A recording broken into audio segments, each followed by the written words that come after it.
Rubella বা German মিজলসের vaccine কিন্তু দেয়া হয়। আমাদের দেশে যে ইপিআই শিডিউলে যে ভ্যাকসিনগুলো দেয়া হয়, এমআর ভ্যাকসিন বলে যে ভ্যাকসিনটা আছে তার মধ্যে কিন্তু রুবেলা আছে।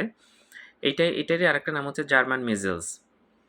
তো যাই হোক এটা আমাদের দেশে যেহেতু দেয়া হয়, আ কিন্তু কোনো কারণে কারো যদি ভ্যাকসিন নিতে এটা নিতে চায় না বা কেউ যদি কখনো কোনো কারণে মিস করে, তখন দেখা যায় কিছু জটিলতা বা গর্ভাবস্থায় কিন্তু এটা সংক্রমণ যদি হয়, তাহলে যে বাচ্চাগুলো জন্মায় তাদের কিন্তু ভবিষ্যতে ডায়াবেটিস হওয়ার চান্স অনেক বেশি থাকে এবং থাইরয়েডের ডিসঅর্ডার হয়।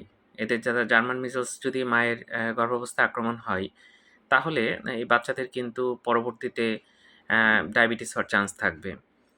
তো গর্ভধারণের আগে এইটা আমাদের ইমিউনিটি আছে কিনা সেটা টেস্ট করা যায়। যদিও এগুলো আসলে এভেইলেবল না সব জায়গায়। আর আরেকটা বিষয় গর্ভাবস্থায় কিন্তু এই ভ্যাকসিনটা দেয়া যায় না। এই ভ্যাকসিন দিয়ে তার কমপক্ষে ৩ মাস পরে কিন্তু গর্ভধারণের প্ল্যান করতে হবে। তো এই অসুখটা কিন্তু খুব ডেঞ্জারাস এবং আ আ যদি গর্ভাবস্থায় আক্রমণ হয় এই রুবেলা বা জার্মান মিজলসের, তাহলে কিন্তু বাচ্চার এবং মায়ের খুব ভালো রকমের ক্ষতি হতে পারে। ধন্যবাদ সবাইকে।